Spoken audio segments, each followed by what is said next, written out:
Oke.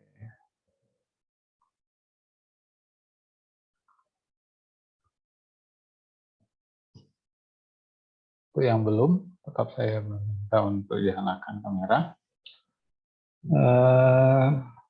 Bentar ya.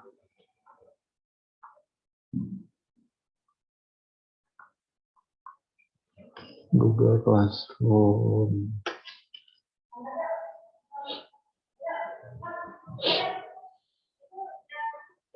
Di Google Classroom juga saya sudah ini ya teman-teman ya. Ini TPB 2725 ya. Jadi sudah saya buat di tentang kelas. Tentang kelas ini kan ada link Zoom, ada absensi. Jadi yang tidak bisa QR code ataupun absensi kita bisa dengan dua cara ya. Tapi yang bisa QR code silahkan QR code. Jadi absensi kita selama 1 semester. Saya sudah sediakan Google Form juga dan link Zoom untuk kita gunakan 1 semester ini. Oke, saya belum buka perkuliahan ya. Oke, Assalamualaikum warahmatullahi wabarakatuh. Waalaikumsalam warahmatullahi wabarakatuh. Oke, selamat siang teman-teman semua. Siang atau sore ya, siang menjelang sore. Nah, ini udah jam 3.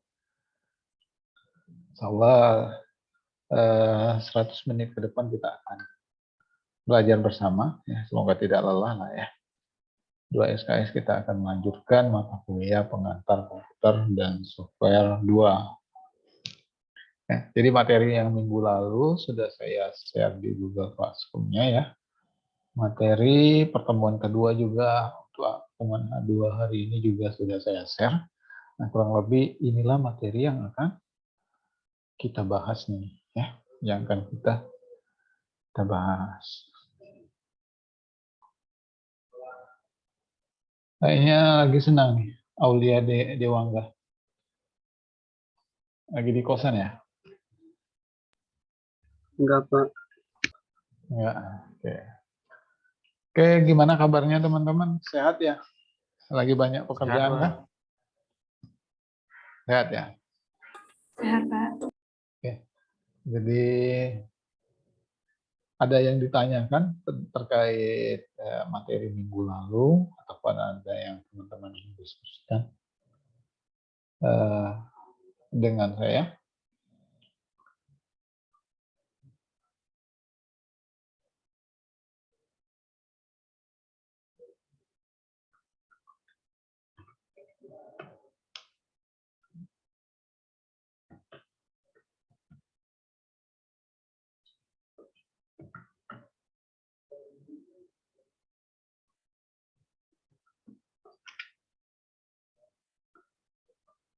Tidak ada ya yang ingin diskusikan. Jadi kita mengingat waktu juga sudah jalan, kita lanjut materi ya teman-teman ya.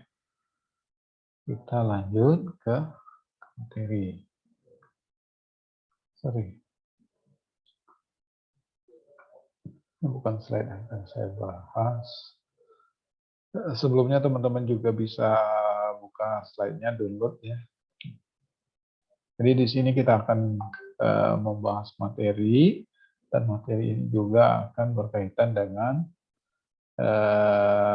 sedikit praktik kecil, sedikit praktik kecil, dan pembahasan ini juga akan stimulus awal ya, atau pembelajaran awal sebelum lanjut ke praktikum di perkuliahan PKS 2 ini ya.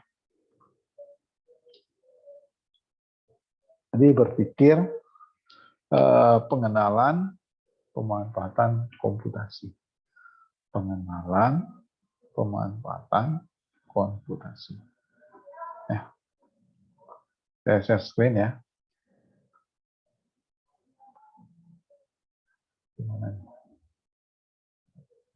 Oke, slide saya sudah terlihat? Sudah, Pak. Sudah ya? Oke. Oke, mantap. Bukan ya.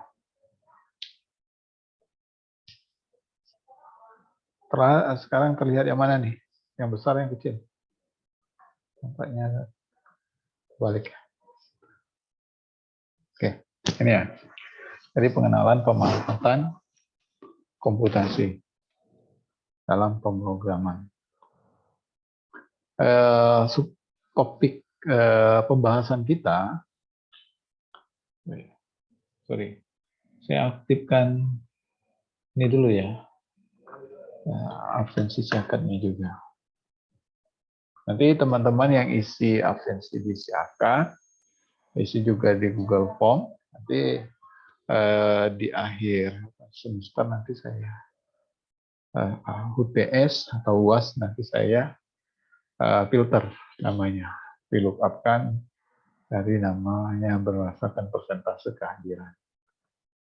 Ya, jadi kalaupun yang saya tidak langsung isi absensinya, itu nanti saya tetap akan rekap ya, akan saya rekap di pertemuan.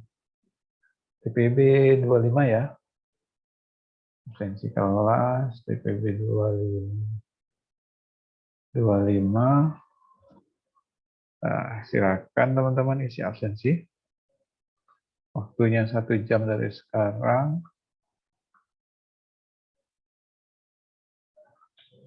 TPB 25 PKS 2.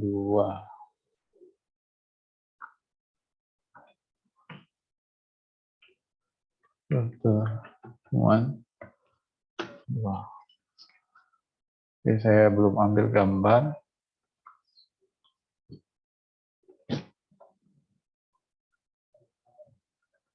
Mungkin yang join bisa nyalakan kamera, yang belum.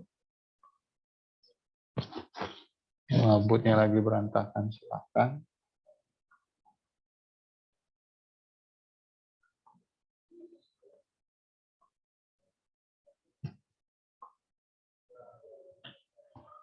Nah, ini nama-nama yang hanya join tapi tidak nyalakan kamera.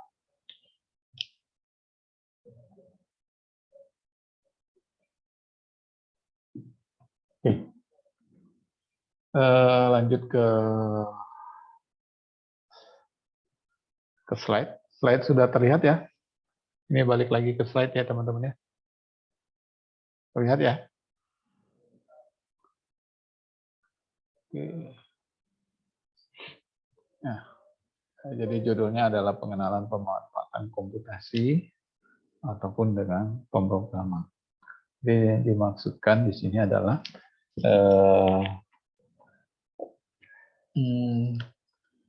pemanfaatan di era perkembangan teknologi sekarang, pemanfaatan penggunaan komputer, komputasi itu sudah di semua sektor, ya. Tidak hanya di bidang industri, di pekerjaan, pendidikan, ya. Itu sudah semua memanfaatkan komputasi, ya. Masuk kita belajar sekarang ini, kita adalah memanfaatkan perkembangan teknologi dengan komputasi dan pemrograman atau pemrograman. Subtopik atau pokok bahasan yang akan kita bahas di pertemuan kali ini adalah diantaranya dari 6 poin pemanfaatan komputasi di berbagai bidang. Jadi pemanfaatan komputer itu adalah atau sistem itu tujuan utamanya adalah membantu pekerjaan kita manusia, mulai dari melakukan pekerjaan yang ringan sampai pekerjaan yang kompleks. Jadi itu adalah pemanfaatan dari komputasi di berbagai bidang. Maksudnya itu bidangnya sudah bukan hanya orang informatika, orang komputer, tapi bidangnya sudah luas ya. Nah, termasuk ada dari program studi yang berbeda. Pemanfaatan komputer ini adalah penunjang keberhasilan pendidikan. Yang kedua, source code menjadi source code ini dari source code menjadi program. Jadi dari draft coding program sederhana menjadi program komputer yang bisa dikompilasi atau diimplementasikan atau bisa dijalankan. Jadi kita akan sedikit memberikan contoh untuk source code. Source code itu adalah program kecil sederhana untuk sebelum menjadi program yang bisa dijalankan. Ya. Jadi program yang besar-besar itu dimulai dengan program yang source code ataupun alur tahap diagramnya yang jelas. Kemudian yang ketiga, pengenalan cara berpikir komputasi dengan pendekatan prosedural. Cara berpikir komputasi di sini adalah dengan pendekatan yang prosedur. Jadi komputer itu mengerjakan perintah, tindakan, instruksi dari kita manusia, user, itu pendekatannya prosedural. Jadi sesuai dengan tahapan-tahapan dan alur yang jelas. Tahapan-tahapan alur yang jelas. Dan pengenalan bahasa pemrograman yang dipilih. Nah, jadi ada pengenalan bahasa pemrograman. Di bahasa pemrograman itu banyak ya teman-teman ya. Kalau misalkan di handphone itu Android, Java. Kalau di web itu PHP. Kemudian kalau di aplikasi ya Java, kemudian Visual Basic dan lain sebagainya, itu jenis-jenis bahasa. Nah, di sini kita akan belajar bahasa sederhana, bahasa pemula dari seorang programmer. Bahasanya adalah bahasa C, bahasa Python, Fortran dan lain sebagainya. Jadi pengenalan bahasa. Jadi yang membedakan antar bahasa pemrograman itu adalah struktur bahasa pemrogramannya itu sendiri, bukan struktur fungsi dari bahasa itu sendiri, bukan struktur alur tahap diagramnya. Ya. Jadi kita akan belajar pengenalan bahasa, kemudian struktur dasar program prosedural. Jadi program prosedural itu terdiri data dan algoritma. Jadi bahasa pemrograman apapun, data dan algoritmanya itu terlebih dahulu harus kita buat dengan benar. Nah, kembali lagi ke bahasa pemrograman. Jadi kan kita manusia adalah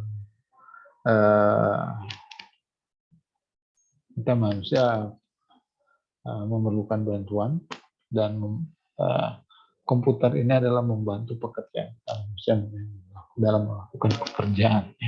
Nah, kita bisa memberikan instruksi, perintah dengan komputer itu dengan bahasa pemrograman. Untuk bahasa ada banyak bahasa pemrograman yang bisa dimengerti oleh komputer. Ya.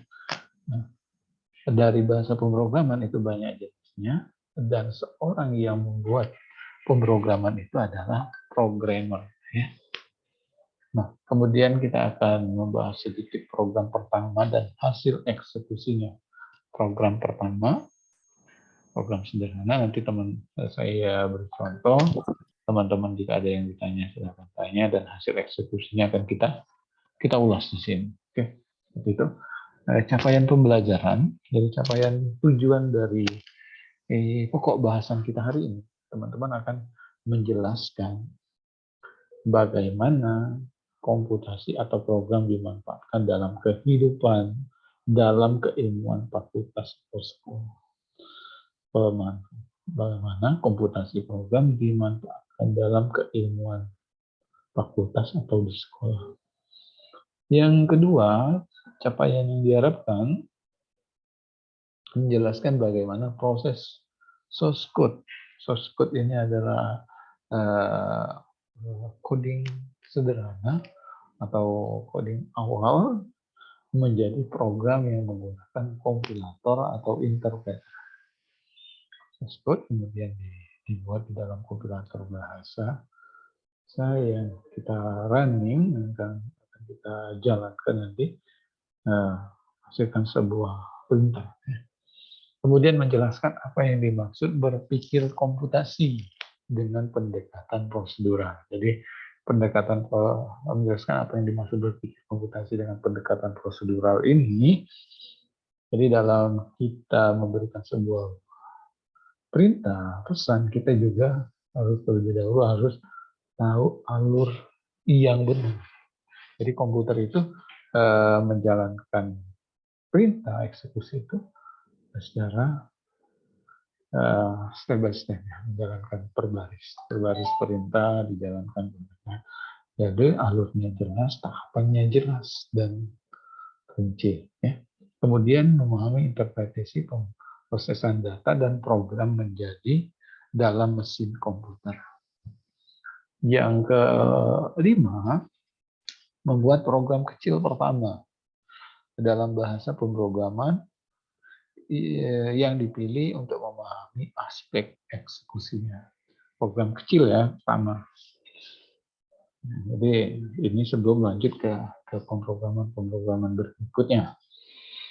Jadi yang menjadi pertanyaan itu apa itu berpikir komputasi? Berpikir komputasi ini berpikir menggunakan logika. Kalau berpikir komputasi itu logikanya harus logiknya. Karena komputer itu tidak punya perasaan, tidak punya hati. Nah, komputer menjalankan perintah berdasarkan perintah yang jelas, tahapan yang jelas. Nah, berpikir menggunakan logika. Yang pertama, melakukan sesuatu selangkah demi selangkah. Step tahapannya jelas, terstruktur. Ya. Kemudian menentukan keputusan bila menghadapi dua kemungkinan yang berbeda. Itu logika. Contohnya saja ketika Anda PKS 1 kemarin, kita pernah belajar Excel ya. Nah, ada kondisi percabangan. Ada kondisi jika dia 80 dia lulus. Ya. Selain itu berarti nilainya tidak lulus. Dia 80 di atas 80 atau sama dengan 80 maka nilainya lulus. Selain itu dia tidak lulus. Jadi itu adalah kondisi yang haruskan dia mengeksekusi inputan dan membuat keputusan. Ya. Punya inputan berarti kita masukkan 81 berarti dia lulus. Nah, itu contoh lainnya. Jika dia dihadapi dua kemungkinan yang berbeda ataupun lebih dari itu, kondisi lainnya misalkan 80 di atas 80 atau sama dengan 80 maka nilainya A. Di atas sama dengan 75 maka nilainya AB misalkan. Nah, itu adalah kondisi-kondisi sampai ke nilai-nilainya C, D, dan lain sebagainya. Itu berpikir logis. Jadi, berpikir logis dalam komputer itu seperti itu. Salah satu cara untuk memahami dan mengimplementasikan cara berpikir komputasi adalah dengan belajar pemrograman. Ya, berpikir komputasi itu adalah dengan belajar pemrograman. Cara lainnya adalah apa? Berpikir memahami penggunaan perangkat lunak, pengelolaan kata atau Microsoft Word, pengelolaan lembar kerja, spreadsheet atau Excel. Jadi itu berpikir komputasi. Jadi segala pengerjaannya yang awalnya secara manual dikerjakan dengan elektronik. Bagaimana tahapannya? Nah, itu yang dibahas. Nah, kemampuan berpikir komputasi. Jadi berpikir komputasi ini memungkinkan kita untuk menggunakan komputasi sesuai dengan kebutuhan kita. Berpikir komputasi itu memungkinkan kita untuk menggunakan komputasi sesuai dengan kemampuan kita, dan kemampuan ini menjadi salah satu kemampuan dasar yang harus dimiliki di abad 21. Ini kalau abad 2000 ini adalah abad 21 ya kita ya. Jadi teman-teman tetap menyalakan kamera ya untuk yang join. Nah, Jadi selain kemampuan dasar, umumnya kemampuan dasar kita dari sekolah, SD, SMP, SMA, SD ya, kalau SD membaca, menulis, berhitung itu adalah kemampuan dasar. Ya, kemampuan dasar. Membaca, menulis, berhitung. Itu ya cakap dasar. Tapi di abad 21 atau yang akan datang, mau tidak mau, teknologi itu adalah kemampuan dasar. Kemampuan mengoperasikan komputer, kemampuan menggunakan perangkat-perangkat elektronik itu ada kemampuan dasar dia di masa sekarang. Ya. Khususnya Anda mungkin nanti seiring perkembangan zaman, teknologi juga akan semakin berkembang dan pemanfaatan teknologi juga akan lebih canggih. Ya.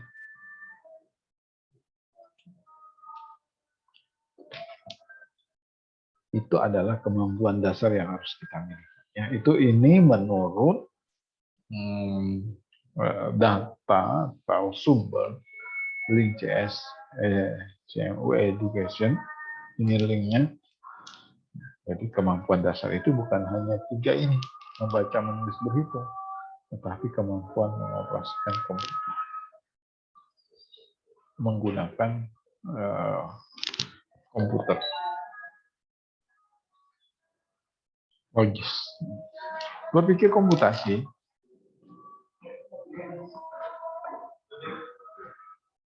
Lagi azan di sini.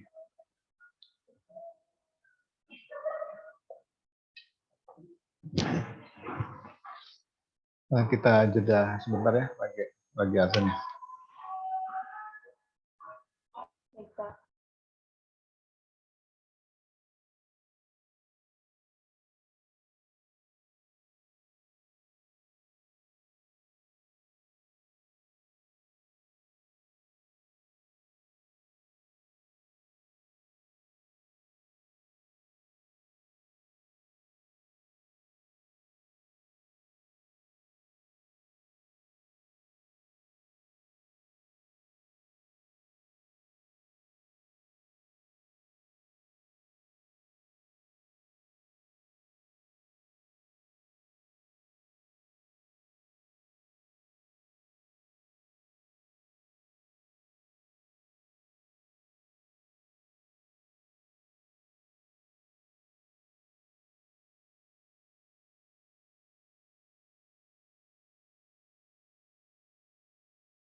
Oke, bisa kita lanjutkan ya teman-teman ya. Jadi kemampuan dasar yang harus dimiliki di abad 21 ini bukan hanya berhitung. Saya bisa berhitung, saya bisa membaca, saya bisa menulis, bukan itu saja. Apalagi di abad 21 ini berpikir komputasi itu adalah kemampuan dasar. Jadi Anda nanti akan bekerja, walaupun itu bukan jurusan ataupun fokus bidang keilmuan, kemampuan mengoperasikan komputer, kemampuan untuk berpikir komputasi itu kita harus miliki. Setidaknya ketika Anda request sebuah sistem yang akan dikembangkan, Anda tahu alur yang dibutuhkan. Alurnya itu adalah tahapannya. Misalkan setelah data diinput itu adalah datanya apa? Misalkan data seorang mahasiswa. Datanya apa? NIM, nama, kemudian dia mengambil mata kuliah apa. Kemudian atribut yang berikutnya, komponen berikutnya adalah data kelas. Kelas tersebut dia mata kuliah apa, kemudian berapa nilainya. Itu adalah konsep merancang sebuah komputer, ya, berpikir komputer. Alur tahapan-tahapannya kita sudah tergambar. Walaupun kita bukan seorang programmernya nanti, ya, bukan teman-teman bukan programmernya, tapi Anda berpikir komputasi itu tahu alurnya, tahu alur tahapannya, berpikir komputasi, konsep eksekusi sebuah perintah program. Nah, lanjut lagi, berpikir komputasi ini melibatkan sekumpulan keahlian dan teknik pemecahan masalah yang biasanya digunakan oleh pengembang perangkat lunak untuk menulis program aplikasi komputer. Jadi adalah kemampuan, keahlian, dan teknik pemecahan masalah yang biasanya digunakan oleh pengembang perangkat lunak atau yang akan buat sistem menulis program komputer.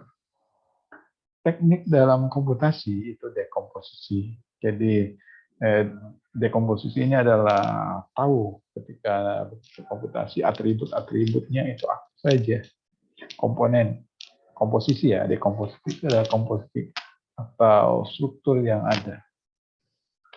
Kemudian pengenalan pola, nah, membaca pola dari sistem. Jadi komputer itu membaca pola, teman-teman. Misalkan dalam grafik, alur grafiknya itu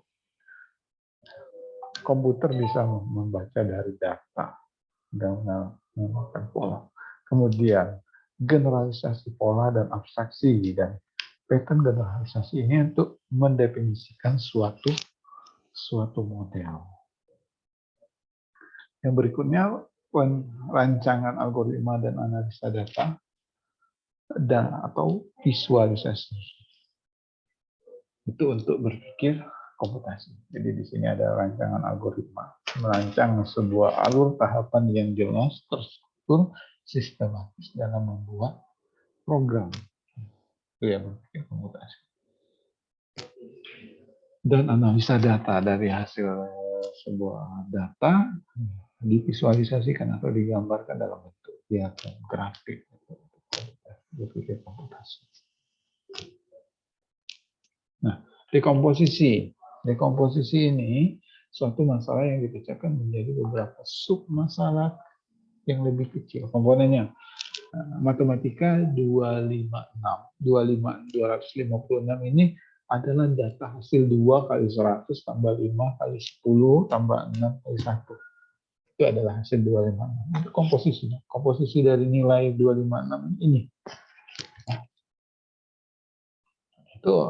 itu contoh. Ini hanya contoh ya, teman-teman, yang bukan komposisi itu adalah 256, bukan.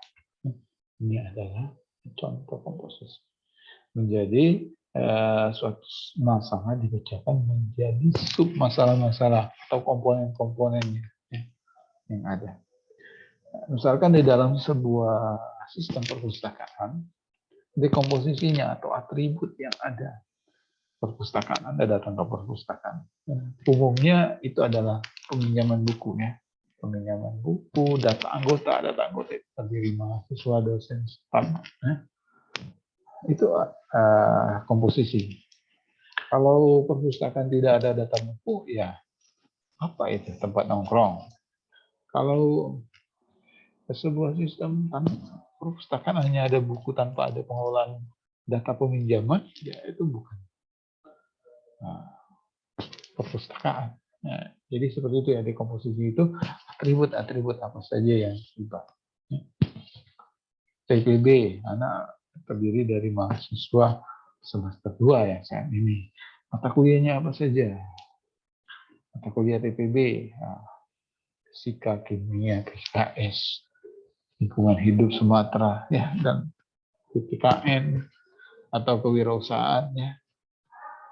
Nah, itu adalah mata kuliah. Nah, atribut dari mahasiswa, ya, NIM, nama yang melekat pada diri Anda.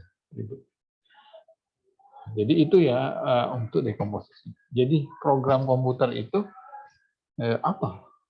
Jadi program komputer itu apa? Adalah sistem yang mampu menyelesaikan suatu masalah dengan terstruktur komponennya jelas dan lalu tahapannya jelas. Lanjut. Nah, pengenalan pola kaitan lagi recognition, ini kemampuan melihat adanya kesamaan yang akan memungkinkan kita untuk melakukan prediksi. Nah, jadi ini ya kalau yang survei kepuasan pengguna, survei awal presiden, ya, gubernur, nah, itu survei. Jadi pengenalan pola, ada beberapa data yang diambil, kemudian ada pergerakan dari data tersebut, kan bisa melihat pola. Ya. Misalkan untuk program komputer, kadang kita bisa menemui pola yang berulang. Kalian ini memungkinkan pemisahan bagian program menjadi prosedur atau fungsi. Nah, jadi dari pola yang pada contoh gambar ini, kita bisa memprediksi apakah di T6, pada pola T6 ini akan turun atau naik sih. Nah, terus dari pola yang sudah ada, sistem itu membaca seperti itu. Polanya adalah dilihat ujung akhirnya. Ujung akhirnya adalah posisinya adalah naik ya, berarti naik. Bukan berarti turun langsung tidak pernah pola yang terjadi seperti itu. Naik langsung turun nge-L atau melandai atau langsung turun langsung ya, tidak ada. Yang ada ini dari pola yang sudah ada naik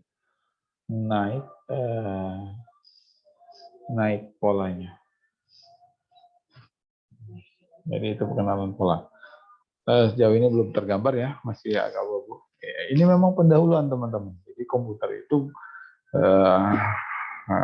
adalah untuk membantu pekerjaan kita, dan kita memberikan instruksi perintah di mana komputer itu menjalankan sebuah perintah itu terstruktur. Kalau untuk penyelesaian masalah. Yang generalisasi pola dan abstraksi itu sendiri kemampuan untuk memilah informasi yang kompleks sehingga sederhana atau membuat informasi lebih general sehingga memudahkan kita untuk menjelaskan suatu ide. Jadi itu yang memilih kemampuan untuk memilih informasi yang kompleks itu. Nah, contohnya gambar gimana? Contohnya gimana? Ada ya? Contohnya gambar pie-chart atau gambar diagramnya untuk abstraksi presentasi jumlah mahasiswa dan pria dan wanita. Jadi gambarnya bentuk potongan kue atau diagram ya. Ini abstraksi persentase jumlah mahasiswa dan laki-laki dan perempuan untuk generalisasi pola. Yang contoh berikutnya, lokasi suatu posisi di bumi dapat ditentukan dari koordinat longitude dan magnitude ya. Lokasi posisi bumi, menghitung Fibonacci satu sampai jumlahnya n dan lain sebagainya. Sampai dari jumlahnya n, Fibonacci tersebut dikurang 1, dan Fibonacci dari n yang kedua. Itu dari ditambah Fibonacci yang ketiga, yang keempat, sampai dengan jumlah dari n tersebut. Ya. Itu contoh menghitung Fibonacci. Jadi adanya pola. Ya, seperti itu. Fibonacci dari banyaknya, kemudian dari banyaknya itu yang diurutkan satu-satu.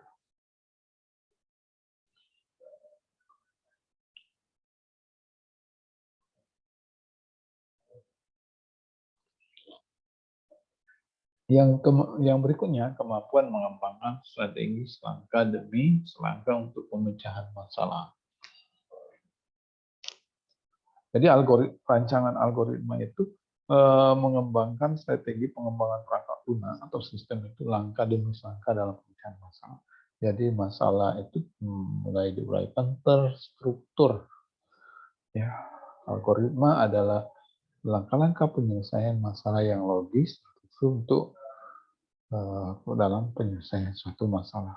Nah, rancangan algoritma biasanya dibuat berdasarkan dekomposisi masalah. Dari dekomposisi atribut-atribut dari suatu masalah tersebut atau definisi pola yang akan membantu pemecahan masalah. Contohnya untuk memasak kentang. Ini contoh sederhana. Algoritmanya, logikanya apa? Harus punya kentang. Memasak kalau tidak dikupas, ya berarti tidak. Kita harus buka dulu kentangnya. Baru memasak dengan cara apa kondisinya? Di-sop, ditumis, digoreng, ya, atau dan lain sebagainya. Itu rancangan algoritma.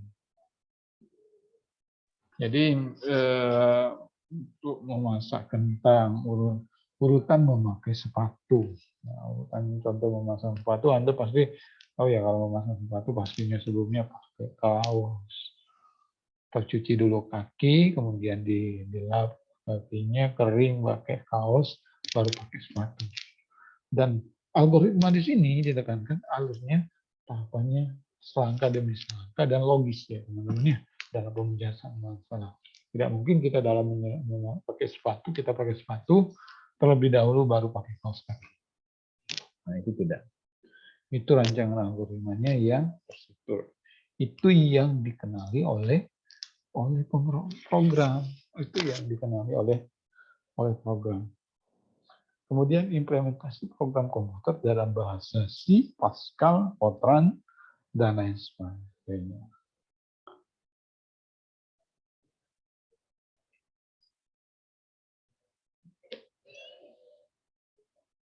Ini karakteristik berpikir komputasi mampu memberikan pemecahan masalah menggunakan komputer atau perangkat lain. Jadi perangkat komputer itu bukan hanya berbentuk komputer ataupun berbentuk PC. Perangkat komputer itu alat elektronik yang kita kendali, yang akan kita praktik, yang akan kita kontrol itu komputer. Jadi komputer itu bukan hanya bentuk laptop atau PC saja. Dalam konteks ini menggunakan komputer itu adalah alat elektronik. Memberikan masalah dalam memberikan pemecahan masalah. Bahkan smartphone pun dikatakan adalah komputer karena dia dibuat menggunakan komputer, diprogram. Kemudian mengorganisasi dan menganalisa data. Itu karakteristik berpikir komputasi. Yang ketiga, mampu melakukan representasi data melalui abstraksi, suatu model atau simulasi. Itu ya representasi data ya. Data yang dapat dimasukkan melalui abstraksi atau satu model atau kemudian disimulasikan. Yang berikutnya kemampuan melakukan otomatisasi solusi. Otomatisasi solusi ini dengan melalui cara algoritma. Otomatisasi solusi dengan cara berpikir logika. Bagi algoritma di sini, berpikir algoritma di sini sekumpulan langkah-langkah yang terstruktur. Yang berikutnya mampu melakukan identifikasi, analisa, dan implementasi dari solusi tersebut. Nah, berpikir komputasi, diidentifikasi sebuah masalah, dianalisa, kemudian diimplementasikan solusinya. Yang berikutnya, yang terakhir, mampu melakukan generalisasi solusi.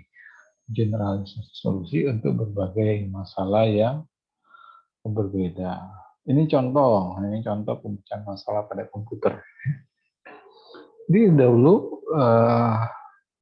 itu orang yang mengirimkan surat itu tulis tangan. Berikutnya di revolusi industri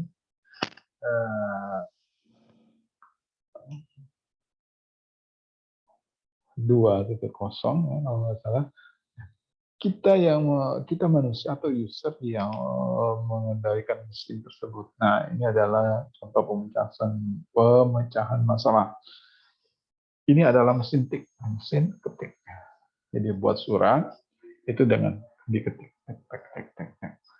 Nah, jadi data yang akan tampil itu data hasil cetak dari karbon. Dari pemecahan masalah ini dengan komputer, dipecahkan dengan komputer. Jadi dari awalnya membuat surat dengan mesin ketik, kemudian dari mesin ketik ini dibuat adanya aplikasi pengelolaan data, pengelolaan kata atau Microsoft Word, ya Microsoft Word. Ini baru kita bisa membuat menggunakan komputer.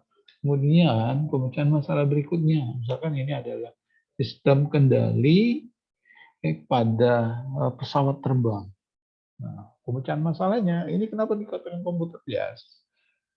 Selama ini pengendalian hanya kontrol saja, ya, hanya kontrol saja, secara manual ditarik tuasnya.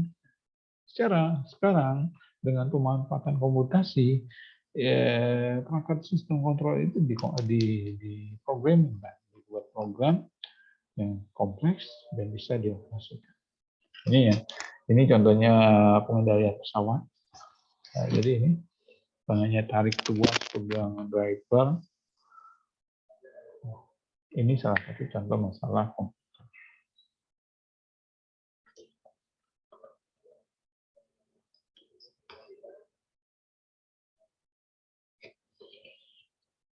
Kemudian ini contoh organisasi dan analisa data.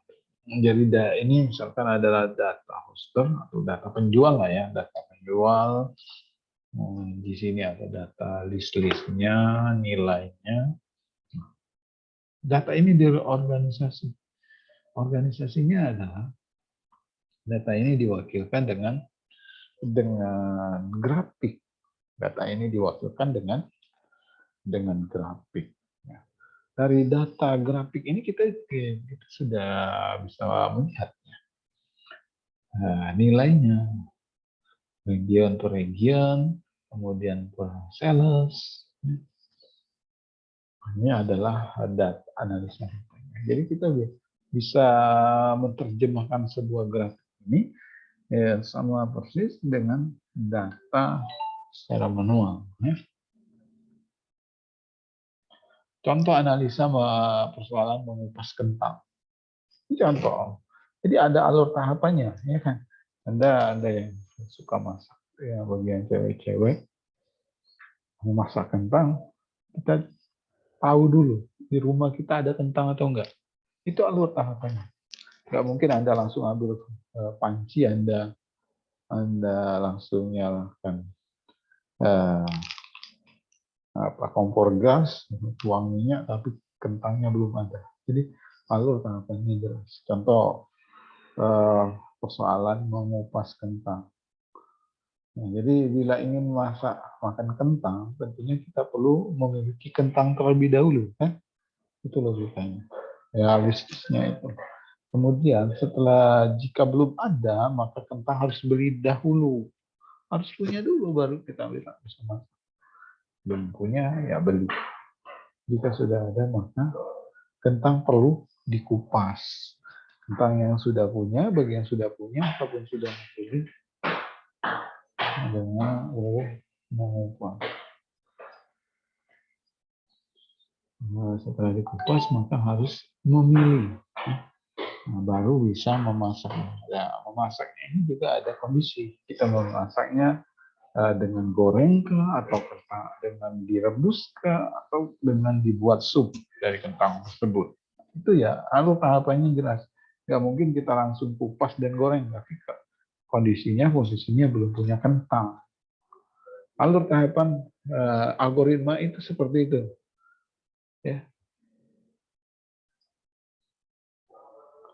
Nah, ini contoh alur tahapan diagram. Ini sederhana ya teman-teman, konsep yang sederhana. Punya kentang atau tidak? Jika iya, kupas kentang tersebut. Jika tidak, ya beli kentang, cari di mana, apa di swalayan atau di pasar, ya di toko-toko, cari kentang. Setelah beli kentang berarti kita mengupas. Alurnya tahapannya seperti ini.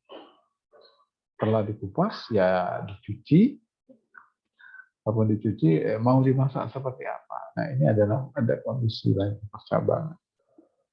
Itu yang bisa dipahami oleh komputer. Ya, komputer itu berpikir logis melalui alur, tahapan, dan langkah-langkah yang terstruktur. Ya. Nah, ini kalau Anda tahu flowchart, mengenal flowchart diagram aliran. Jadi ada proses mulai, ada mulai dari sebuah proses, kemudian flowchart tersebut apa yang diproses dari datanya. Proses, kemudian ada alur itu tahap selanjutnya. Tahap selanjutnya apa? Ya, kemudian ada pilihan itu kondisi. Jadi apabila di kentang tadi pilihannya ingin di sop, digoreng, atau direbus, ya. Nah, ini prosesnya. Jadi ini sebelum kita buat program, seorang programmer atau pengembang dari sebuah sistem tersebut membuat program tersebut, dia menggambar alur tahapan diagramnya terlebih dahulu. Ini contohnya, ini jadinya seperti ini. Jadi flowchart mulai dari buat mulai kentang tersedia, dipastikan dulu tersedia atau tidak.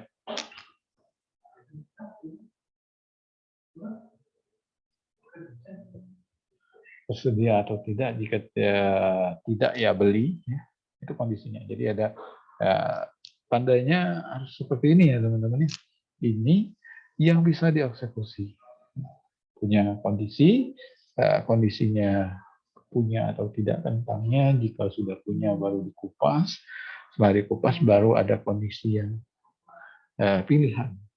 Seperti itu juga nilai Anda, misalkan nilai A, B, C, D, ring nilainya jelas sama dengan atau lebih besar dari 80 adalah nilainya A.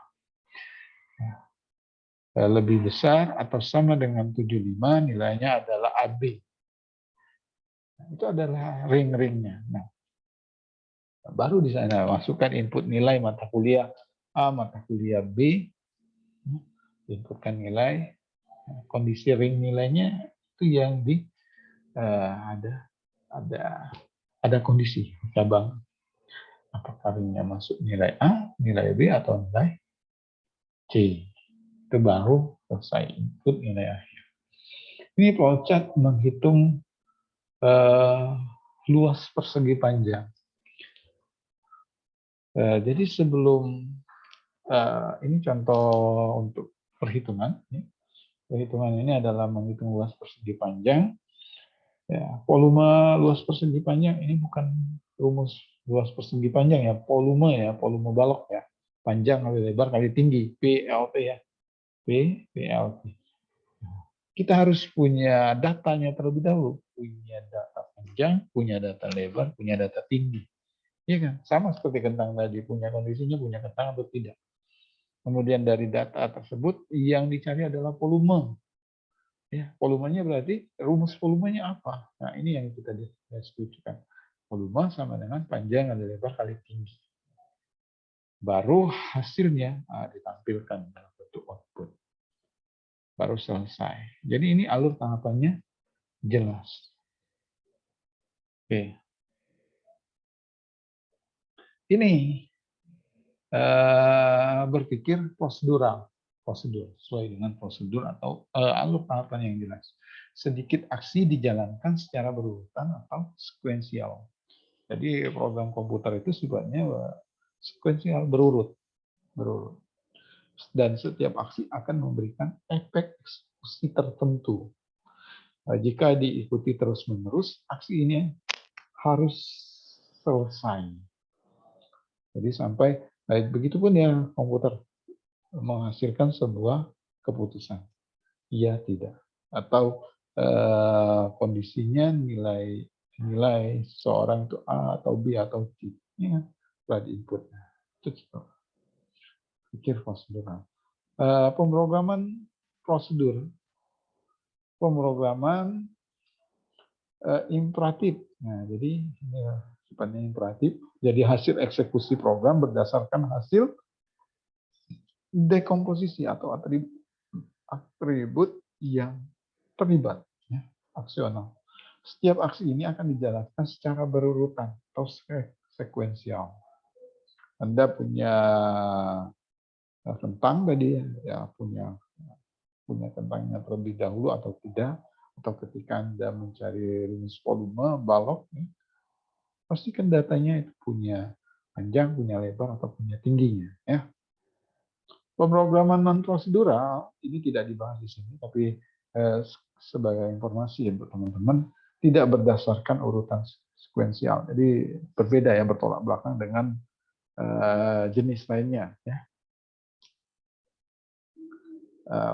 Contohnya pemrograman deklaratif dan fungsional. Nah, sampai di sini paham, teman-teman? Paham ya? Jadi algoritma itu apa? Algoritma itu adalah urutan langkah-langkah prosedural dalam penyelesaian sebuah masalah yang terstruktur ya. Oke, di sini saya masih teori. Nanti kita praktikkan. Contoh programnya, contoh sebuah program. Program itu terdiri dari algoritma dan struktur data. Algoritma itu alur tahapan diagramnya yang benar, alur tahapan penyelesaian masalah yang terhubung. Struktur data ya data yang kita olah. Jadi program apapun dengan bahasa pemrograman manapun, jadi harus benar algoritmanya dan struktur datanya. Jadi bahasa pemrograman itu adalah template-nya. Yang membedakannya adalah skripnya saja. Algoritmanya sama. Nah, misalkan menghitung tabungan, ini ya, menghitung tabungan. Tabungan di bank selalu bertambah setiap tahun. Gimana? Jadi menghitung tabungan, masalahnya tabungan di bank itu selalu bertambah setiap tahun. Ini contoh. Jadi Anda nabung di bank, ada bunga di bank itu setiap tahun. Misalkan ini Bank BNI memiliki bunga 10% per tahun. 10% per tahun. Berarti jika uang Anda 100.000, maka uang Anda akan menjadi 110.000, ya, karena 10% dari uang yang Anda tabung. Nah, buatlah program menghitung uang kita setelah 1 tahun. Setelah 1 tahun ya, bukan ditambah secara manual. Ya. Kalau nasabahnya banyak, sebuah bank nasabahnya banyak, mau menghitung bunga seperti itu, ya tidak akan bisa dikerjakan. Ya. Ini contoh eksekusinya. Misalkan di eksekusi bank, Anda ngecek buka di rekening Anda, cek tahun depan berapa bunganya. Jadi uang masuk awal, ya 100.000 atau 1.000 di sini, maka tahun depan bunga dari uang tersebut. Jadi 1.100. Bagaimana programnya? Jadi seperti ini.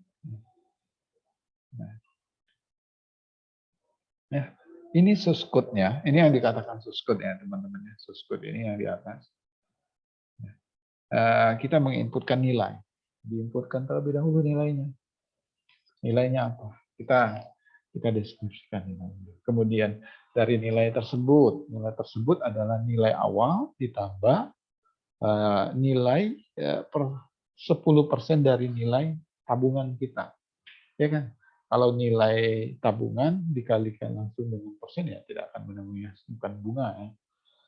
Baru kita tampilkan nilai. Ini source code, potongan source code-nya. Atau source code-nya, output-nya masukkan uang Anda. Anda masukkan uang. Ini tampilan luarnya. Ya.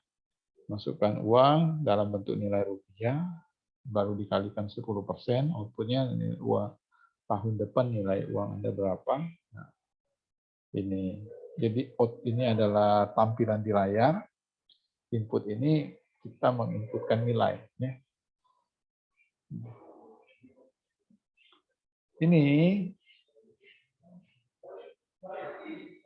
Ini program, ya, saya ulangi lagi, program itu terdiri dari algoritmanya yang harus benar dan punya struktur data.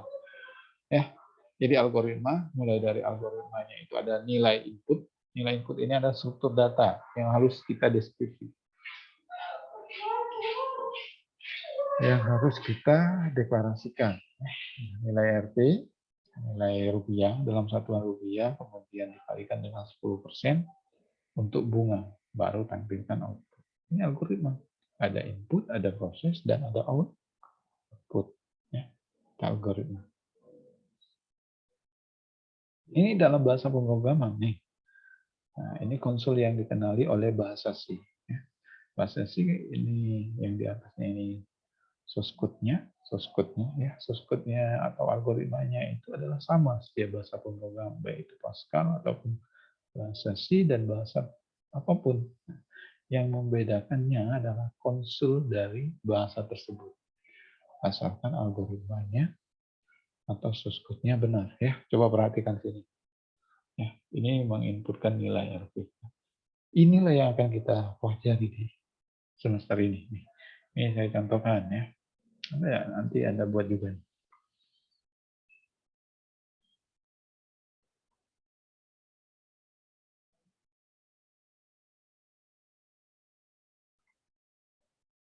Ini saya contohkan untuk yang online saja ya.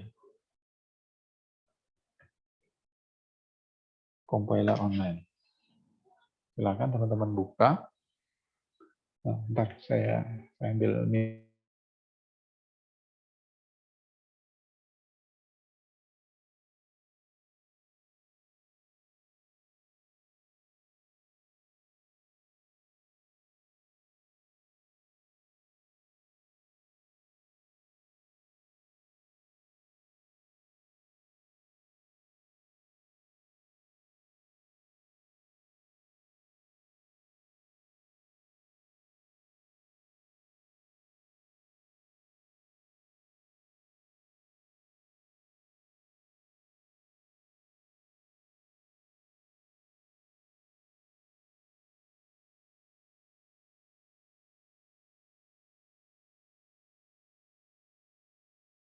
Kita lanjutkan ya. Paham sampai di sini? Jadi teman-teman apabila ada yang ditanya, tanyakan langsung karena inilah yang akan kita pelajari di semester ini. Ya, ini contoh program sederhana kita, program awal. Jadi ini saya gunakan compiler online, ya. Simpelnya. Tapi jika tidak punya akses komputer, tidak punya akses jaringan, kita nanti menggunakan compiler yang installer ya. Oke ya. Paham ya? Wah, ini bahasanya adalah bahasa C. Jadi kita coba bahasa C++.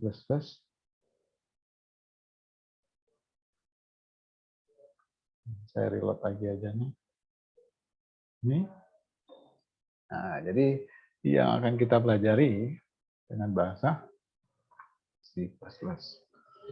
Nah, ini adalah apa ya? Ini adalah komentar atau untuk catatan.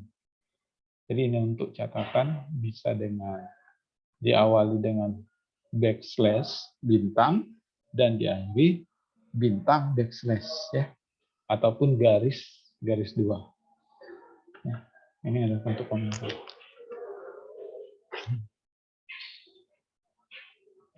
Ini biar tidak membingungkan saya hapus. Ini perintahnya adalah menampilkan cout, ini adalah output dengan bahasa C out ini keluar yang akan tampil di layar. Jadi jika keluar ini adalah hello world. Jadi ini pesan yang dicetak, pesan yang dicetak. Nah, pada contoh di sini pada bank, ini pada bank ya, menghitung nilai bunga bank, menghitung bunga dari bank. Ya, menghitung bunga bank, jadi maka kita harus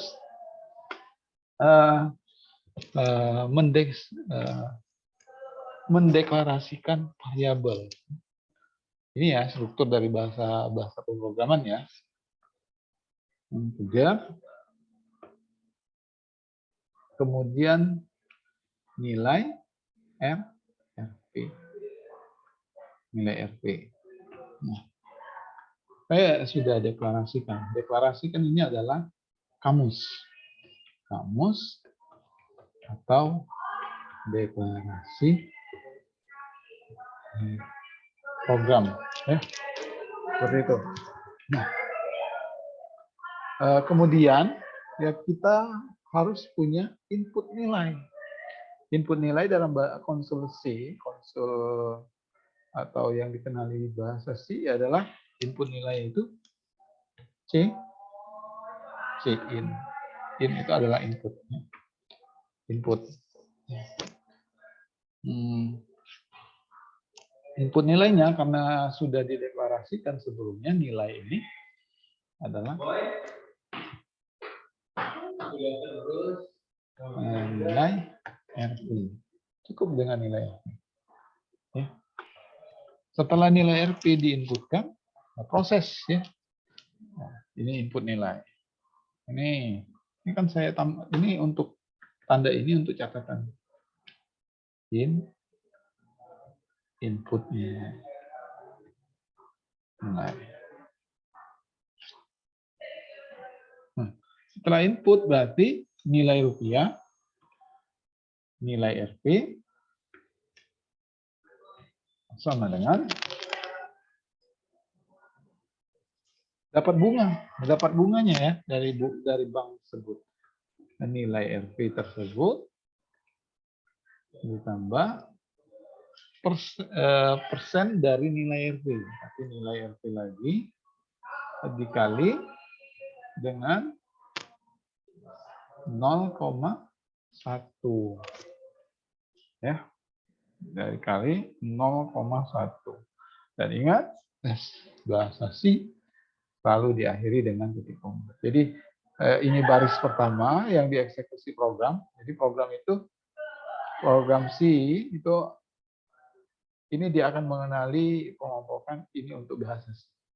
Ada fungsi username std ini untuk standar definisi untuk bahasa C. Gimana Bin Sor Maria? Maaf Pak, Ibu dari tadi yang Bapak jelasin itu nggak keluar di share screen. Jadi kita nggak ngerti Bapak jelasin. Wah, oke. Oke, terima kasih ya. Kenapa yang lain nggak bilang juga ya? Maaf Pak, di saya ada Pak. Di saya juga ada. Ada. Di saya nggak ada juga Pak. Oke, saya ulangi lagi Yang ya. ada cuman slide-nya Pak. Oke.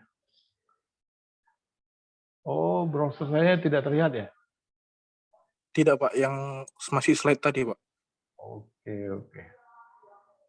Saya berpindah ini ya. Sekarang terlihat? Sudah Pak. Sudah ya? Terlihat Pak. Terlihat Pak. Sudah. Oke, saya ulangi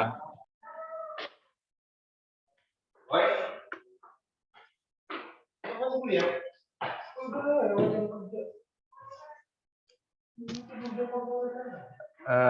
Saya akan memperhatikan untuk yang compilernya yang online ya. Jadi compilernya ini ada yang offline dan ada yang online. Tapi biasanya kita kalau praktik untuk teman-teman itu mempraktikkan dengan compiler yang offline ya, yang di installer. Karena kalau menggunakan online-nya ya jaringannya stabil. Ini saya cari compiler C++. Nah, oh,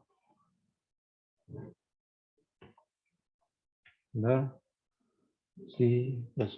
Ya, jadi ini C++ ini adalah bahasa pemrogramannya ya. Ini banyak nih yang online.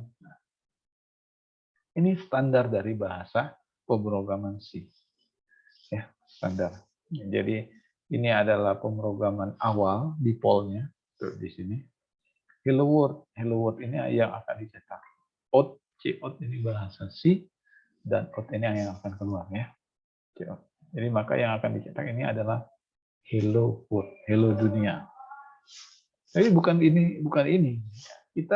Kita mengembangkan programnya di sini, isinya ya. Nah, kalau yang atas saya contohkan ini adalah apa namanya? Komentar. Komentar itu adalah untuk catatan saja, untuk mengingat. Komentar yang lebih dari satu baris, ini saya hapus ya. Komentar ini tidak dieksekusi oleh program, tetapi ini dikenali sebagai catatan, ya, sebagai catatan saja. Jadi tidak akan membuat error. Yang error itu mulai dari input sampai tutup kurung, ya, kurung kurawal. Nah, ini apabila ini,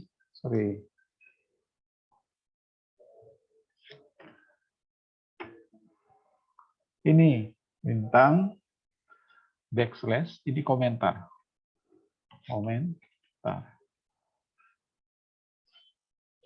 Komentar lebih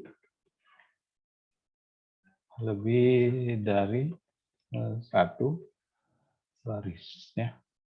Lebih dari satu baris harus diakhiri dengan ini misalkan komentar lagi ya. Maka harus diakhiri dengan backslash. Ini adalah komentar. Nah, ataupun komentar bisa dengan backslash 2 kali. Backslash garis atau garis miring 2 kali itu komentar. Nah, langsung ke inti program saja ya. Nah, jadi ini include ini standar bahasa C. Using steady adalah standar dari bahasa C. Konsolnya, ya, konsol yang dikenali. Cout ini untuk menampilkan output yang ke layar. Nah, di sini kita contohkan adalah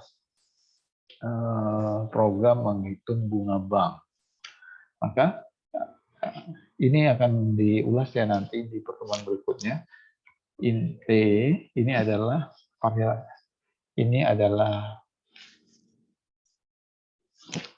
datanya atau variabel datanya. Kalau int ini untuk perhitungan atau perhitungan nilai. Kalau float itu nilai yang bersifat desimal. Nt karena nilainya ini satuan, maka ini adalah nilai RP. RP-nya seperti ini saja. Nah, dan setiap baris dari bahasa C itu diakhiri dengan titik koma. Nah, tapi kalau sudah ada titik koma di sini sudah berakhir baris pertama. Jadi komputer itu akan membaca ininya jalan, ini adalah bahasa C, kemudian standar dari bahasa C, kemudian main, mulai dari rangkaian program ada. Ini adalah bagian dari isi dari program. Ya. Kemudian kita deklarasikan. Ini adalah deklarasi. Ya, deklarasi. Kemudian ini adalah proses. Setelah kita deklarasikan nilai tersebut, bisa kita gunakan. Kalau tidak kita deklarasikan akan error. Ya. Nilai RP. Ini prosesnya. Jadi bunga dari nilai bank yang kita inputkan. Nah, kita inputkan dulu ya, inputkan nilai. Berarti inputkan nilai itu adalah in. Berarti bahasa C input. Input berarti nilai C, inputkan nilai uang Anda. Ya. Kemudian proses. Setelah nilainya masuk, maka bunga dalam 1 tahun adalah nilai awal, nilai FP ditambah dengan persentase nilai. Persen bunga dari nilai awal yang kita input. Nilai lagi,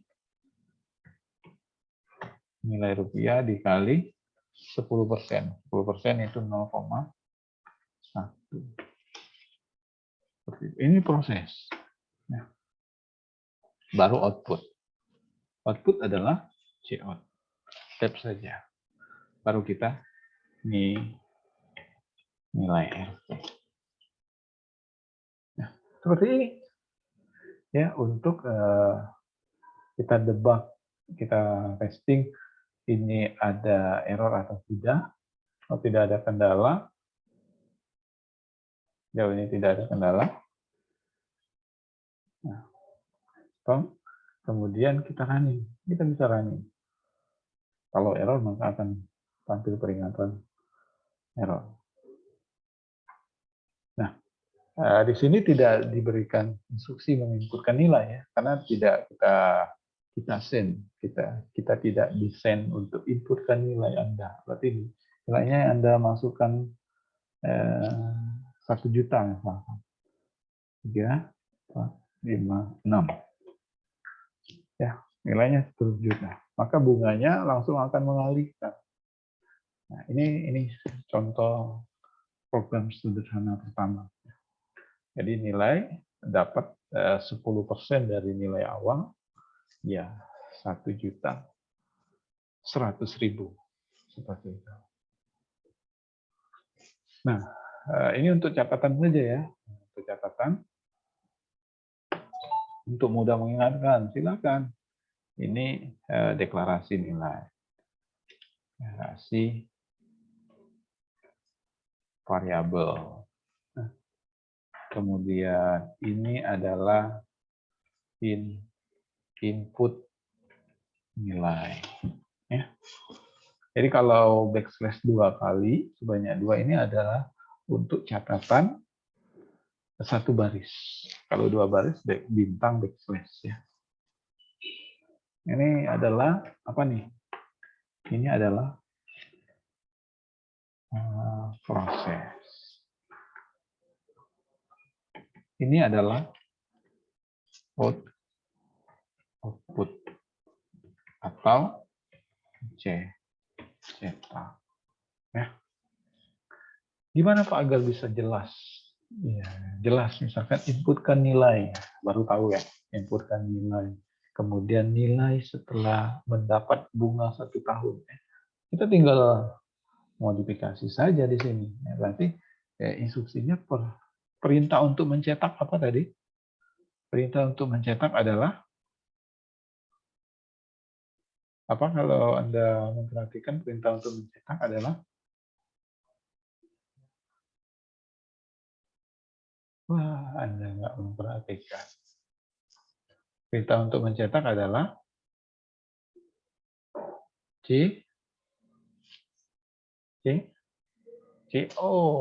keluar dari layar.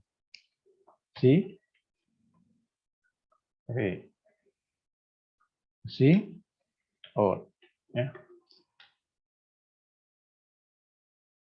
Cout berarti ini adalah sebuah statement. Jadi sebuah statement itu ya boleh diisi spasi ataupun apa.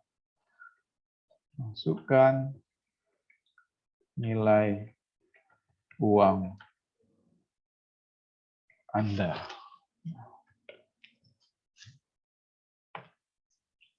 Bisa seperti ini. Nah, berarti perintahnya masukkan nilai uang Anda. Ini baru bisa kita.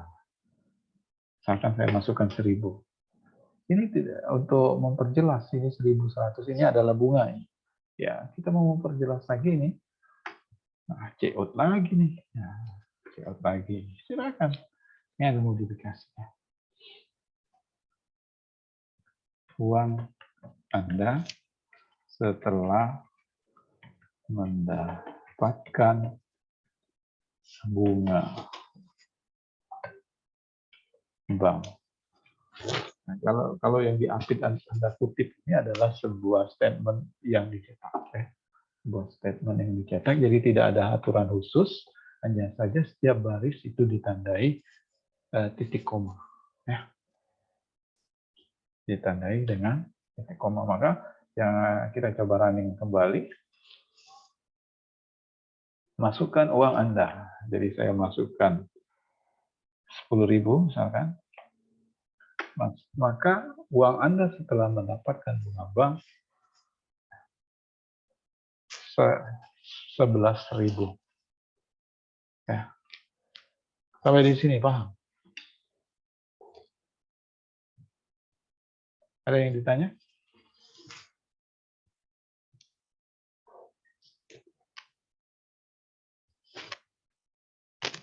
Ada yang ditanya? Nah, kalau nggak paham di awal, ya selama 1 semester ini Anda akan ketinggalan.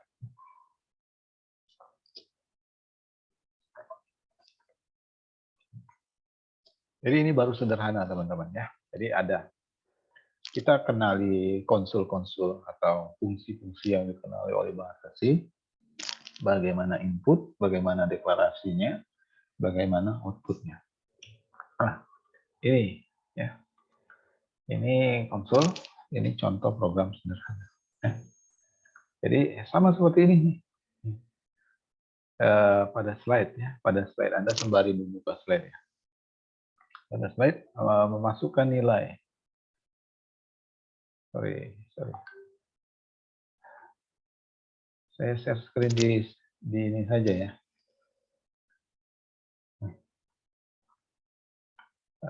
Terlihat saya buka apa ini? Terlihat, Pak. Kelihatan, Pak. Slide, ya. Iya, Pak. Nah, jadi pengantar awal saya sebelumnya ini adalah menjelaskan tentang konsep pemanfaatan komputasi. Alur sebuah komputer itu mengerjakan sebuah perintah. Ya. Jadi mulai dari hal sederhana mengupas kentang itu ada alur tahapan yang jelas. Di komputer itu langkah penyelesaian masalahnya dia per step, per baris. Jadi jika baris pertama kita buat error, saya buat baris pertama errornya. Mana nih? Baris pertama saya buat error. Ini kan adalah nomor barisnya, ya.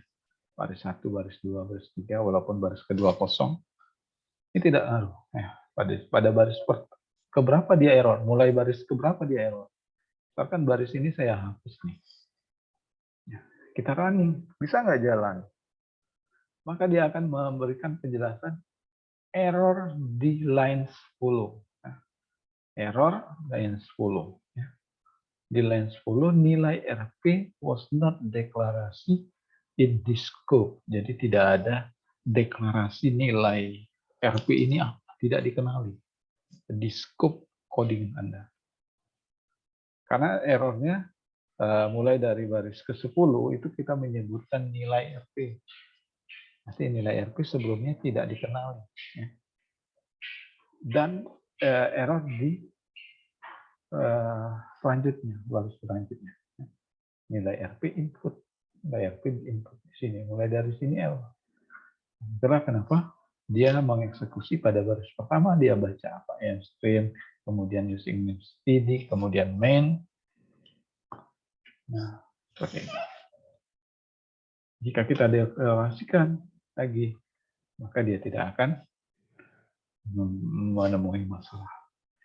Ya, dia akan mengeksekusi ini aman, ya aman. Kemudian ini aman juga dijalankan. Kemudian dia membaca nilai ini mulai dikenal. Nilai RP ini telah kita deklarasikan. Nah, mulai di bahasa ini dalam program kita nilai RP ini bukan bahasa asing bagi program kita ini. Kemudian kita menginputkan nilai, Ini fungsi yang menampilkan. Di sini juga misalkan Anda buat sorry. Di sini pada baris ini juga Anda hapus. Ini tidak bisa dihapus ya kalau di sini. Anda hilangkan. Atau Anda langsung tutup ini.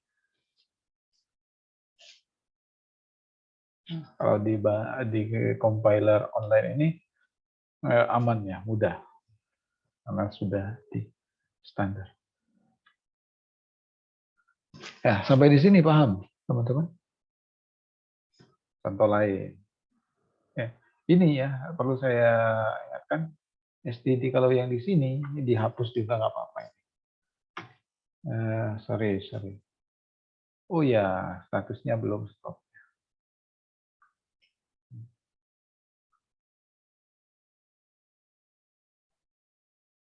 Nah, jadi di sini kalaupun saya hilangkan, ya tidak ada main nih dalam program ini. Saya running, maka barisnya akan error. Errornya mulai dari baris ke-6 ini tidak bisa memulai. Tidak diketahui error pilot. Maka itu adalah bahasa standar dari bahasa C. Ya, seperti itu. Nah, begitupun untuk std ini tidak ada fungsinya, dihapus saja tidak apa-apa. Standar. Yang penting itu C-in, C-out ya. Ini dihapus juga nggak apa-apa. Ini dihapus juga tidak apa-apa. Tanpa C. STD tidak apa-apa. Nah, ini juga tidak apa-apa. Nah.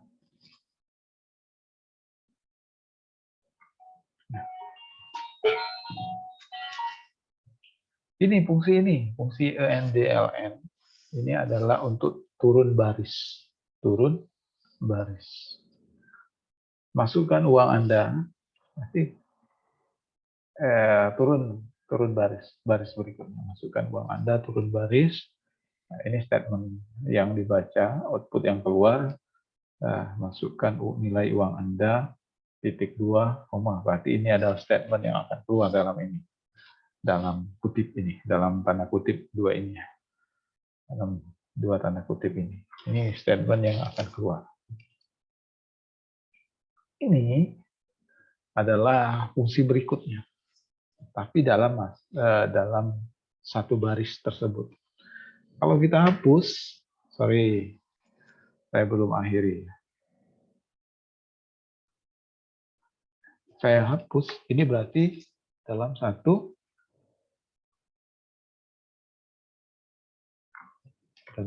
fungsi. Berarti tidak ada enter. Tidak ada enter. Masukkan uang Anda langsung dalam satu baris. Dalam satu baris output ya. Tapi kalau baris dari program itu akan mengeksekusi. Jadi program akan mengeksekusi berdasarkan barisnya diakhiri dengan titik koma. Tetapi outputnya ya, ketika kalau tidak ada NDLN atau \n itu tidak turun baris ya. Dalam satu baris ya. Masukkan uang Anda masukkan uang Anda 5.000. Maka bunga bank Anda adalah 5.500. Nah, sampai di sini paham? Ini contoh lainnya berikutnya ya. Paham ya? Ya. Oke. Kita punya apa namanya? Ruas bangunan. Ruas bangunan ini diketahui panjang, lebar, tinggi. Yang ditanya adalah volume. Misalkan saya deklarasikan dalam satu variabel fungsi. Ya. Variabel datanya adalah panjang. Saya komakan saja lebar, tinggi. Ya. Dan yang akan kita cari ini adalah volume pada balok tersebut. Ya, ini yang PLTP ini yang akan dikenali oleh bahasa. Ya. Nah, sampai di sini, ya. Kemudian kita input. Input ini adalah C-in P berapa? C-in tanpa tab aja nggak apa-apa. Tab L,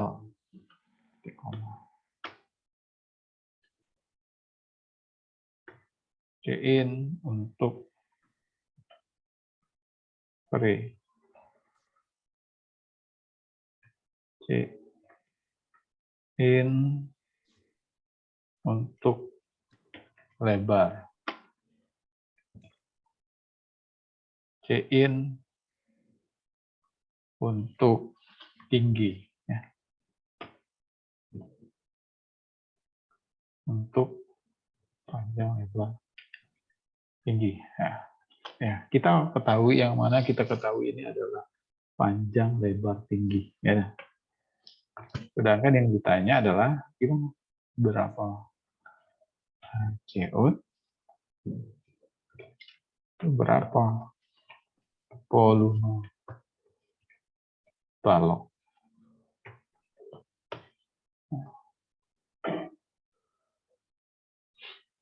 Gimana caranya?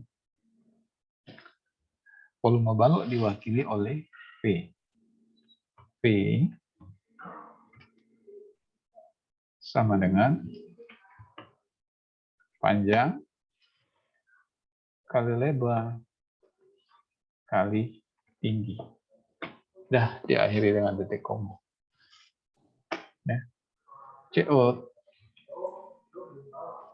berarti tinggal panggil saja P, volume. Nah, sudah selesai sampai di sini. Coba kita running. Nah, di sini tidak kita modifikasi ya. Langsung saja input panjang 3. Input lagi tinggi 6. Ini input lagi 8. Maka berapa volume baloknya? Panjang 3 kali 6 kali 8 adalah 144. Nah, ini ya. Jika Anda ingin modifikasi, ya silakan. CO ini di sini. CO, maka inputkan panjang. Ada yang salah? Salah lah, karena tidak ada kutip. Ketika Anda memberikan inputan, harus punya kutip. Ini jika dalam satu baris agar memudahkan, hapus saja ini, turun baris ini.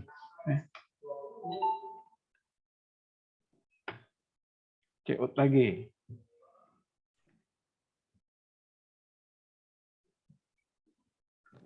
Inputkan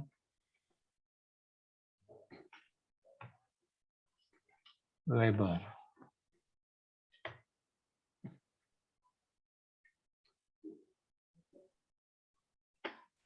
Cekut lagi.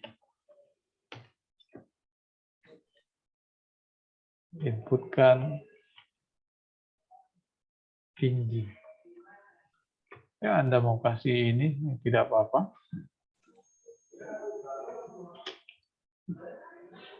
Ini saya hapus saja NDLN-nya agar dia dalam satu baris.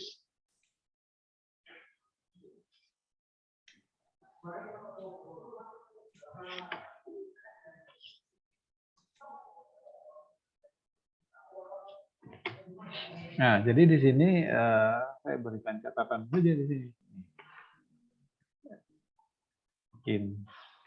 Input nilai. Ini adalah apa nih? Ini adalah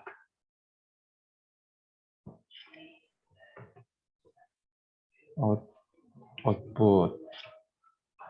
Ini apa? rumus. Ini apa? Hasil. Ya. Ini apa nih? Nah, ini adalah deklarasi variabel. Deklarasi variabel atau kamus. Kenapa dikatakan kamus? Karena PLTP ini tidak dikenali oleh bahasa. Nah, jadi apa hasil runningnya dengan dimodif seperti ini? Memperjelas, inputkan panjang misalkan 7, inputkan lebar, nih, saya inputkan 5, inputkan tinggi, saya inputkan 9. Berapa volumenya? Volume balok adalah 315. Nah, jadi itu ya proses alur bagian dari panjang. Maka jadi ini P dengan P ini juga harus sama. Misalkan ini adalah panjang, Anda tulis panjang. Panjang ini tidak sama dengan P. Jadi jika di sini panjang, maka di sini juga harus panjang. Kalau tidak, apa yang terjadi? Errornya di mana? Di line 11. Karena di line 11 itu ada P. Sedangkan P itu was not declared. Jadi tidak dideklarasikan sebelumnya. Jadi P itu tidak dikenali. Jadi harus dideklarasikan. Caranya ketika Anda tulis panjang di sini, berarti di sini harus panjang juga. Ya. Baru bisa. Error lagi nih. Ya pastinya error karena di line 9 kita masih menuliskan P. Ya. Tulis lagi nih panjang. Sudah semua tidak ada P saja berarti bisa. Masukkan panjangan. Kalau sudah tampil ini tidak ada error berarti 5 3 4. Berapa volume balok? Adalah 60. 3 kali 5, 15. 15 kali 4, 60. Oke, sampai di sini. Paham, teman-teman? Paham, Pak. Paham. Yang lain gimana? Sambil Anda praktikkan ya.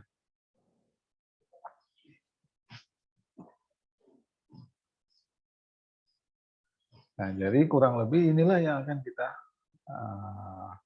fungsi ini yang kita pelajari di praktikum semester ini.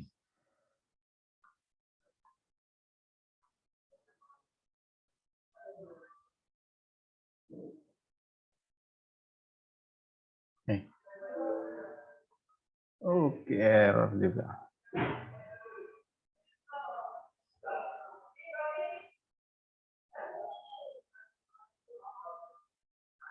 Oke, saya contohkan ya. Jadi alur diagramnya harus benar. Ini saya share screen lagi ya. Dengan waktu yang tersedia. Jadi ini adalah kita buat diagram. Terlihat nggak ini? Yang saya tampilkan apa ini? Apa ini teman-teman? Yang tampil nggak di layar Anda? Tampil, Pak. Tampil ya? Tampil, Pak. Nah, jadi di main, jadi ini alurnya, diagramnya. Kemudian ini adalah yang kita pelajari di slide ya. Yang kita pelajari di slide, itu kan ada flowchart. Anda tahu flowchart? Diagram alir ya. Diagram alir. Diagram alir. Kemudian ada deklarasi. Terus ada deklarasi. Nah, deklarasinya di integer. Inputkan panjang.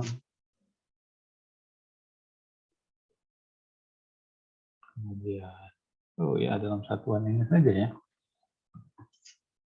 Buat tinggi dan volume. Oke, itu ya sudah dideklarasikan. Ini adalah variabelnya integer atau int. Kemudian apa lagi setelah dideklarasi? Ada input. Nah, inputnya satu-satu nih. Enter nama variabel. Input panjang. Inputnya satu-satu. Input. Sorry. Saya klik 2 kali, panjang, lebar. Kemudian saya inputkan lagi tinggi. Nah, ya. Panjang, lebar, tinggi. Kemudian yang ditanya itu adalah menampilkan output, ya, menampilkan output.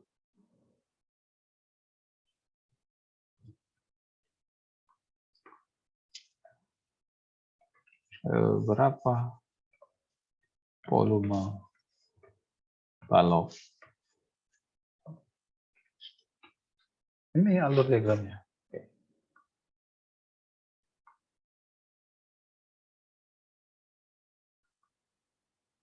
Jadi variabelnya adalah volume, ekspresinya atau rumusnya panjang kali lebar dan dikalikan dengan tinggi. Iya kan? Nah, seperti ini.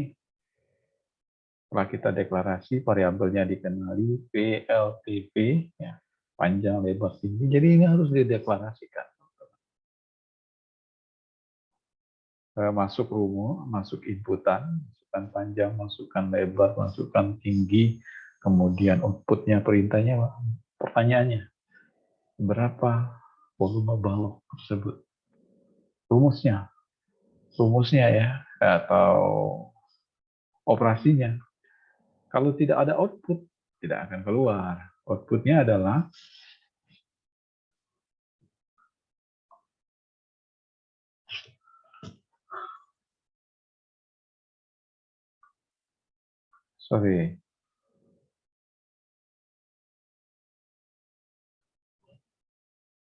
outputnya adalah V.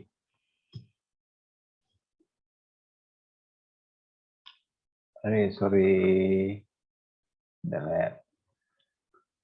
Apa yang terjadi? Masukkan panjang. Masukkan panjang ini berapa? 3. Tinggi, lebar. Berapa volume balok? Nah, prosesnya, tetapi kita tidak mencetak hasil. Mencetak hasilnya bagaimana? Nah, di sini ya, untuk teman-teman ketahui, konsulnya ini kita bisa melihat source code-nya, coding programnya. Coding programnya sama dengan fungsi dari browser yang saya buat tadi. Ya. Cin, input nilai P panjang, input nilai lebar, input nilai tinggi. Pertanyaannya dan prosesnya. Yang kurang adalah cetak output. Nilai tersebut adalah volume. Maka adalah volume.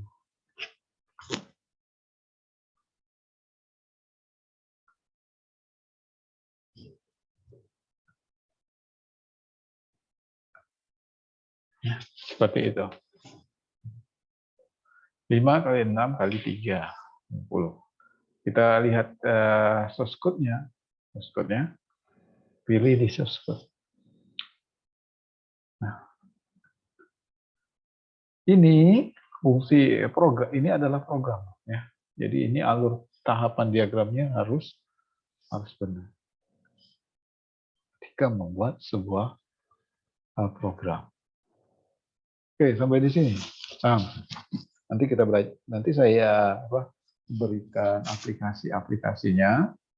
Nanti teman-teman ulang. Ini gambar silakan tangkap dan Anda nanti praktikkan ulang. Ya, oke. Ya. Kalau di step ini tidak paham, silakan Anda tanya. Sebelum tahap selanjutnya ketinggalan atau belum paham. Ini kan materi kita terus jalan, nanti ketinggalan di minggu ini, belum paham minggu ini, materi minggu ke depan, udah bingung. Ya, jadi ini baru step sederhananya. Di dalam sebuah program, jadi kita deklarasikan, sama ini dengan di slide yang ada. Oke, sampai di sini ada yang ditanyakan, teman-teman? Cukup mungkin, Pak. Cukup ya? Oke. Sip. Silakan isi absensi, teman-teman. QR code sudah saya bagikan ya. Nah, jadi di grup, teman-teman nggak apa-apa. Ke grup WA kita nggak apa-apa. Anda bertanya, Anda diskusi, tidak apa-apa. Saya tidak keberatan. Jadi santai saja dengan saya. Kalau ada yang Anda tanya, Anda yang bingung, silakan tanya, chat di grup. Saya tanggapi. Ya. Oke, mungkin ini materi kita. Jadi kenapa kita harus berpikir komputasi? Ini adalah kemampuan dasar yang harus dimiliki di abad 21. Ya, jadi abad 20, di tahun 2019-2020 ini mulai saat ini. Jadi tidak ada lagi kemampuan membaca, menulis, berhitung, itu sebelumnya. Kemampuan komputasi itu adalah kemampuan dasar yang harus kita miliki. Oke, mungkin itu saja materi yang saya bisa sampaikan. Nanti saya hanya menunggu respon teman-teman jika belum paham, karena minggu depan kita sudah mulai mempraktikkan. Ya. Oke, ya mungkin itu saja. Ini silakan tangkap, ini layar. Nanti saya share untuk materi dan aplikasinya. Ya, kalau ini untuk compiler online-nya, nanti saya juga bagikan untuk compiler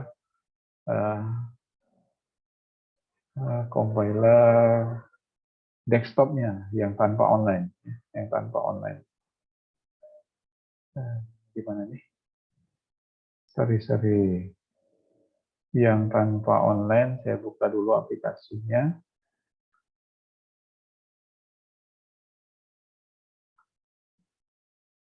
Sorry.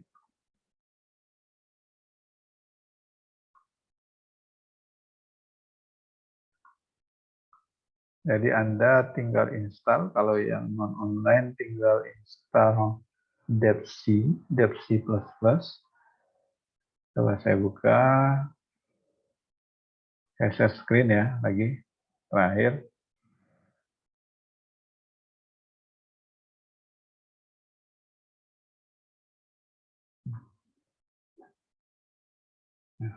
Jadi ini yang terlihat. Nah, jadi ini compiler yang offline. Ini program tadi, saya tinggal kopikan saja ya, misalkan. Ini copy. Nah, ini Anda buat scriptnya, misalkan Anda buat codingnya, setelah ada terjadi, ini tanpa harus online. Compile and run. Tapi terlebih dahulu harus disimpan ini TPB 25, pertemuan 1. Nah, jadi kalau yang ini bisa kita simpan, kalau yang online itu kita harus buat akun terlebih dahulu. Ini saya run, eksekusi, compile and run.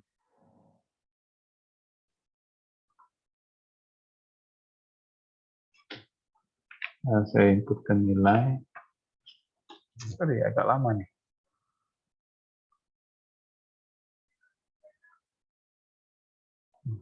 Inputkan lebar. Saya inputkan 4, saya inputkan 7, hasilnya sama. Ya. Ini terlihat nggak teman-teman konsol saya?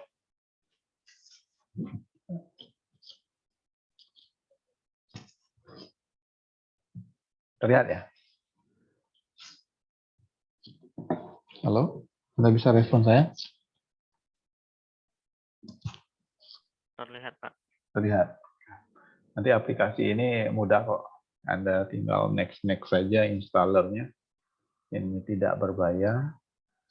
Begitupun kalau yang mau yang online, tinggal Anda cari saja, tetapi harus buat akun ketika menyimpan file tugas. Jadi tugasnya dikumpul katanya. Anda harus buat akun. Nah, itu agak ribet. Kalau yang ini tinggal Anda cari tempat penyimpanannya. Oke, mungkin itu saja yang bisa saya sampaikan ya teman-teman ya. Jadi saya menunggu kalau ada yang ditanyakan bisa Anda sampaikan di grup ya. Jangan sepi grup itu. Oke, terima kasih untuk kuliah hari ini. Semoga bermanfaat. Saya mohon maaf apabila ada yang kurang, ada yang salah. Agak lebih sedikit ya waktu kita. Materi itu harus tersampaikan agar teman-teman sama dengan kelas lainnya. Ya. Saya akhiri, wassalamualaikum warahmatullahi wabarakatuh. Waalaikumsalam warahmatullahi wabarakatuh. Terima kasih, Pak. Selamat sore semuanya. Terima kasih, Pak. Ya, mari kita. Mari. Terima kasih, Pak. Ayo sama-sama. Izin bertanya boleh, Pak? Iya, boleh. Itu untuk yang C++ tuh downloadnya gimana, Pak? Download apanya? Yang online atau yang Yang mana? offline. Yang offline itu nanti saya bagikan aplikasi. Oh, Bapak bagikan ya, Pak? Ya, nanti saya bagikan di Google Classroom ya. Nah, ya. Oke. Ada lagi? Nah, itu aja, Pak. Terima kasih ya, Itu Pak. aja ya. Oke, saya hargai itu. Daripada diam, nggak tahu kemana ya. Terima kasih ya teman-temannya. Saya leave ya. Ya, Pak. Ya, Pak.